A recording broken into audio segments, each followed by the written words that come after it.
I told them it was a shark, because if I would have told them the truth, no one would believe me. I was a water child. I spent most of my life out in the water thanks to living with my dad. My mom wasn't really in the picture. He introduced me to the wonders of the ocean and its wildlife when I was a child.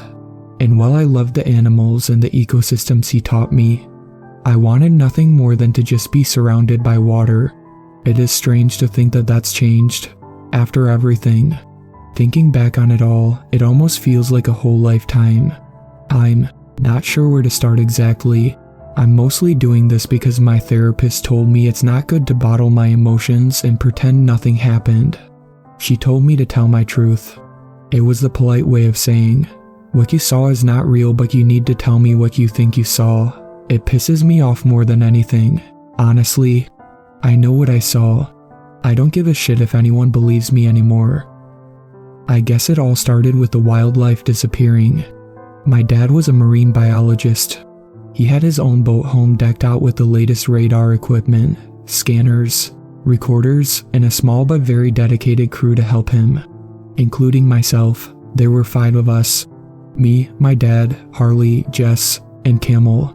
My dad and the others knew the equipment and the readings like the back of their hands. I was still getting a grasp on it, but I knew the basics. My job was mostly the hands-on stuff. You know, like swimming out and setting up beacons, diving for God knows what. But there was another job that I had. Interpreting the water. It sounds strange, I know, but bear with me a moment. I don't have any superpower or some shit like that. I just spent so much of my time with the ocean. I developed a lot of keen senses when it came to changes in our area like winds, current, and even some of the wildlife, so I could convince my dad that it was perfectly fine for me to go windsurfing. It came at the cost of being the human water reader for my dad and his team whenever they weren't able to go out in the field themselves. That's where I found myself that day. I was underwater, getting a feel for the current. Jess noticed a change in the fish around us, and I owed her after she covered for me when I snuck out for a late night surf. They usually stayed in this general area at that time of year, but over the course of several days, we started seeing less and less of them. With an oxygen tank strapped to my back, I dove deeper in the dark waters below. I have already dove in this area. I knew what was normal. This was not it. The reef that covered the rocks in this shelf usually was teeming with life. It is the reason why my dad chose this area. It had one of the highest collections of marine life, plant and animal, but now, it was a ghost town. The reefs were just as colorful as ever, but the gentle swaying of the seaweed and anemone felt like a proverbial tumbleweed. My gut twisted. Something was wrong. The radio in my gear crackled to life. "Addie, speak to me, kiddo. What are we looking at?" Jess's voice came through. She was the dive operator for the day. It pulled me from my shocked state long enough to reply. "Nothing," I told her. "What do you mean nothing?" "I mean, there's nothing here," I said, a little anxiety bleeding into my tone. "The plants and everything, those are here obviously, but I don't see any fish." I continued swimming forward, carefully taking hold of the coral and rocks to pull myself along to investigate closer. Jess's line was quiet for several minutes. She was probably talking to the others and my dad. "How's the current feel?" Jess's voice cut through the loudest silence I ever heard. It took a few moments to gather all the information they usually want with that info. "It's moving, feels normal, honestly. It's heading west. I can't get too much closer or else I'll get swept up in it, but the speed is normal, about 5 miles an hour. Hang tight, Addie. Alright, how much time do you think you have on that tank?" "At this level, probably about 25 minutes. If I go any deeper, it'll be pushing more 15. It was then that something had caught my eye. A flick of movement among the swaying plants. It was fast, way too fast for it to be a plant. I pulled myself along to see if I could find whatever it was, but it was gone by the time I got there. I strained my eyes further into the water. The flashlight strapped to my gear made the contrast between the dark and the light harsher, but I could see, so I couldn't really complain too much. It was just so limited. I felt my anxiety start to rise and my gut twist. There was something down here. I felt it in my bones. Jess's voice came back over the radio, and I started. "Christ," I mumbled, apparently just loud enough for Jess to hear. "You okay down there? Didn't mean to scare ya." I heard the amusement in her voice. I rolled my eyes. "I'm fine." I just zoned out for a minute. "Well, if it makes you feel any better, we're not going to find out what's causing this tonight, so it might be best if you come back up. Your dad made dinner, and Camel threatened to take your share if you don't get there before he does." "That son of a bitch," I laughed. "I'll be up in a second. Can you do me a favor? Check the radar. I thought I saw something, and I just want to make sure nothing's down here. Hang tight." I took the time to reacquaint myself with the media area. It still creeped me out to no end that the reef was just empty. I might not have known the exact sciences behind what's happening, but I was invested now. "I don't see anything that isn't you.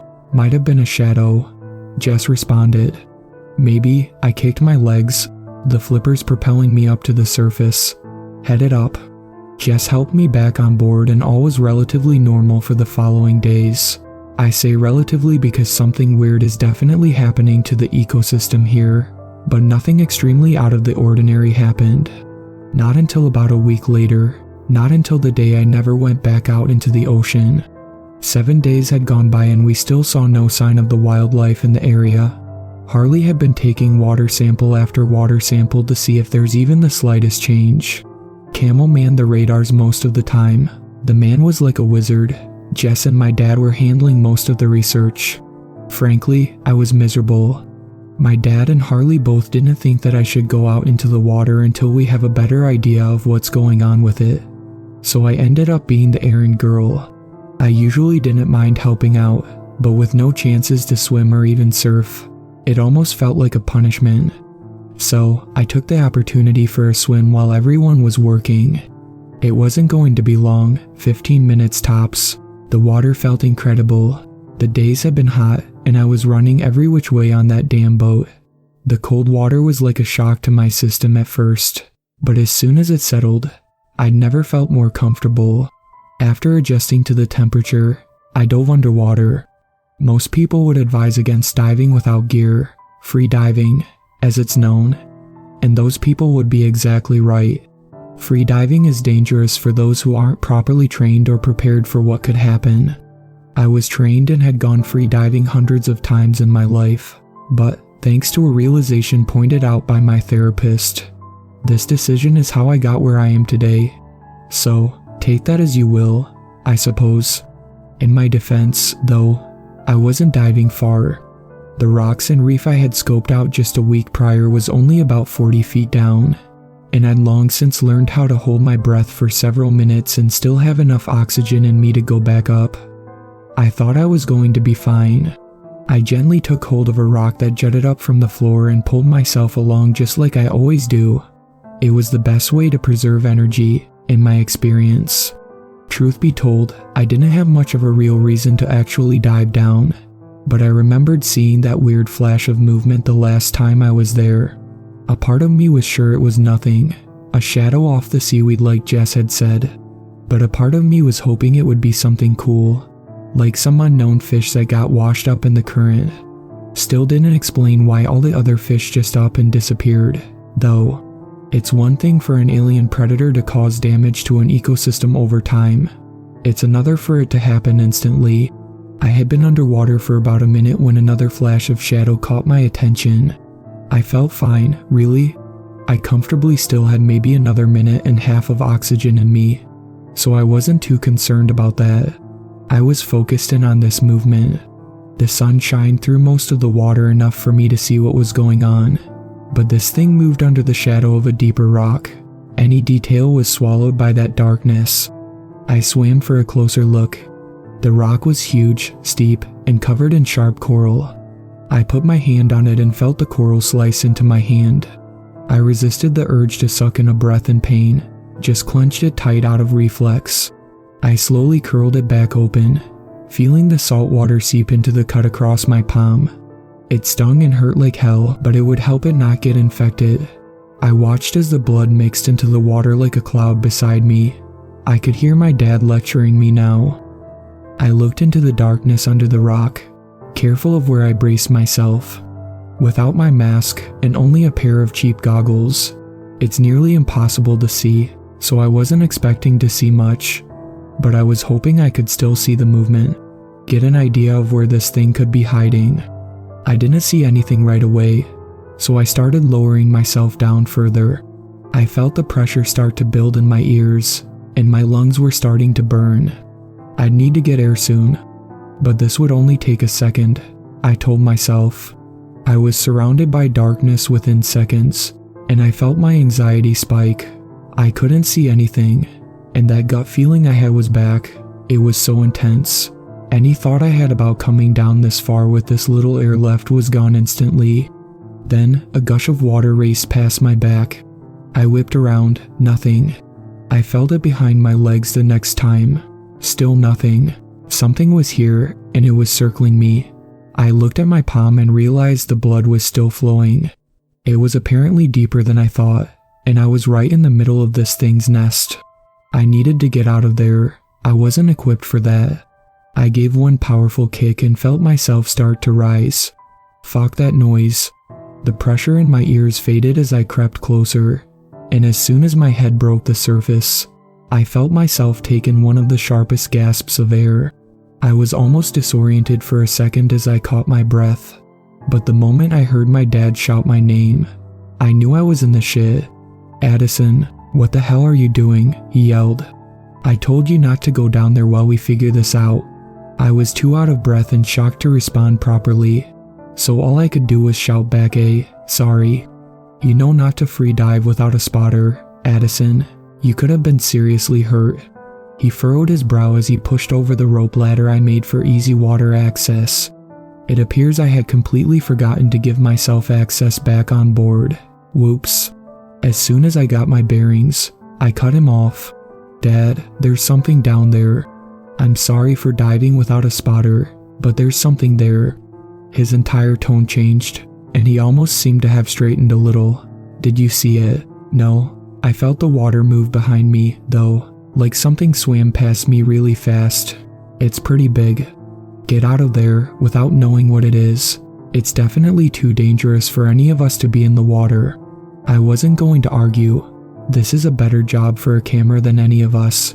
I kicked myself towards the ladder and felt something sharp dig into my leg. I let out more of a shocked sound than anything, but before I could register exactly what it was, I felt myself get yanked underwater, my goggles slipping from my face. My scream was cut short as water flooded my senses, and as suddenly as I was pulled under, I went into survival mode. I couldn't see what had a hold of my leg, but my other was free. I kicked at it, hoping to knock it loose, but with a flipper on, it lessened the impact and did next to nothing. I felt more sharp things dig into my free leg. They almost felt like claws. I kicked both of my legs wildly, not thinking about trying to preserve what energy I could with such a small amount of oxygen in my lungs. I looked down, trying to look at the animal that had a hold of me. My heart stopped. I almost mistook it for a person. Almost. Even with my poor underwater vision, I could tell that this wasn't an animal or a person. It was a monster. Its eyes were huge, pitch black discs that were too big for its skull. Its mouth was filled with hundreds of needle-sharp teeth. Each one of them were bared in concentration as it continued to try and pull me further into the water. And lo and behold, looking at my legs, lodged in them were webbed hands with claws. My brain couldn't make sense of it at the time. I was also feeling the lack of oxygen start to burn in my chest. It didn't matter what this was, I needed to escape. Above me, I heard a splash. I looked up and saw a figure diving down. It was my dad. I would have felt relieved, but this thing still had a hold of me. Blood from my legs started to mix around me, and it stung my eyes more than the salt water had. I felt the pressure start to build again as I realized I was back down at the floor, and going deeper. My dad wasn't far away, and he had an oxygen tank with him. I just had to fight this thing for just a little longer, and he'll be here. With a burst of confidence, bravery, and adrenaline, I ripped one leg free. Claws raked down my calf, shredding it almost instantly, but I didn't feel the pain right away. I took advantage of it to again kick at the other clawed hand. The effort took so much more out of me than I realized. Red dots exploded in my vision as I fought the urge to take a non-existent breath. My dad was coming. I just had to hold out a little more. I felt those hundreds of needle-sharp teeth dig into my shredded calf. Bubbles erupt from my mouth in a muted scream. Blood clouded around me. I couldn't see my dad anymore. I could barely see the monster 2 feet away from me. I started to feel dizzy. I didn't have much fight left in me. The corners of my vision were going dark, and my arms went slack. Something grabbed my hand. It felt warm, despite the freezing water, and familiar, despite my lack of critical thinking and concentration. More importantly, though, it was human. My dad's grasp on my hand kept me from going deeper down into the depths of the chasm below, but now has me locked in a game of tug-of-war with me starring as the rope. I felt something be shoved into my hand and my mouth, and suddenly air forced its way down my throat. I fought off the urge to cough and tried to focus more on my breathing. I was out of it due to blood loss, but I knew I was inches away from drowning. I felt the clawed hands reach and sink themselves into my thigh. All I could register was the pain. The only thing that kept me from passing out was pure adrenaline. My dad pulled me towards him, the monster at my back going with me. Suddenly, the sensation of being stabbed was gone. I whipped around and saw my dad fighting off the monster. I couldn't read his expression. Its claws dug into his arms, teeth reaching for his throat. He didn't let it get close. I tried to swim to help him, but I was exhausted and bleeding out. All I could do was watch and hope the thing would see that there's no point in fighting us anymore. I started to drift back up towards the surface. I think this is where I started to lose consciousness because I don't remember what my dad did exactly to send the creature off. But I remember seeing him start to come for me. He was reaching for me. I reached for him back. Albeit weakly, his fingers brushed mine. We were safe. The monster was gone. I faded again. When I came back, I saw my dad get pulled away from me. The monster was back. No, monsters. Bubbles and blood mixed in the water around me. All I could hear was my own heartbeat in my ears and one final, muted scream from my dad as a dozen of those monsters dragged him into the chasm in my place. I faded again. This time, I woke up in a hospital. I was surrounded by doctors, Harley, Jess, Camel, and even my mom. They told me they found me floating near the boat. My dad was nowhere to be seen. They told me about the damage to my legs. There was no recovering from a shredded calf muscle to the degree I had. They amputated it. I had over 50 stitches just from the punctures. I didn't really care about my wounds, though. All I could remember was watching my dad being dragged away. I didn't feel the pain. I was numb. They asked me again and again what happened. News outlets, the doctors, the team, my mom, your mom. Your fucking dog probably asked me too. I couldn't tell them the truth of what I saw. No one would believe me. They'd blame the morphine. They'd blame my lack of oxygen. They'd blame my trauma of losing my dad. So, I told them it was a shark. It was easy to swallow. Easy to pass the blame onto a creature that already had a reputation of being a people eater. As false as it was, the public, the doctors, and my mom accepted that explanation. Harley, Jess, and Camel knew better. But they didn't push it, and I appreciated them for that. I just wish I wasn't so scared of telling them the truth. I was going to tell them one day. My therapist told me not to blame myself for what happened to them. They knew those were dangerous waters, and yet they persisted with their studies. The way it was told to me, something sank the boat. It cracked the hull and flooded, sinking in a matter of minutes. Colin Letterman, Harley James, Jessica Franklin, and Camel Patel's bodies were never found.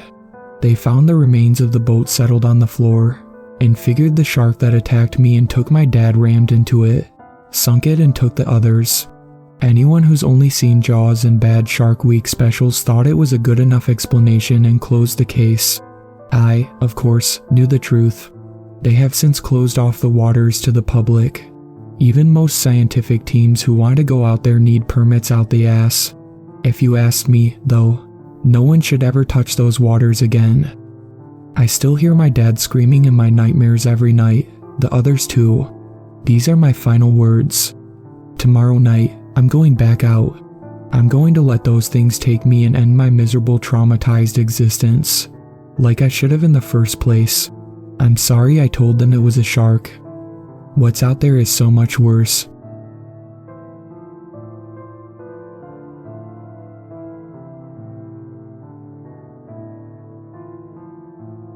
Thank you to my superfans, Sweet Black Swan, Tacey, and Brooklyn. I really appreciate you guys supporting my channel, and I look forward to making more content for everyone.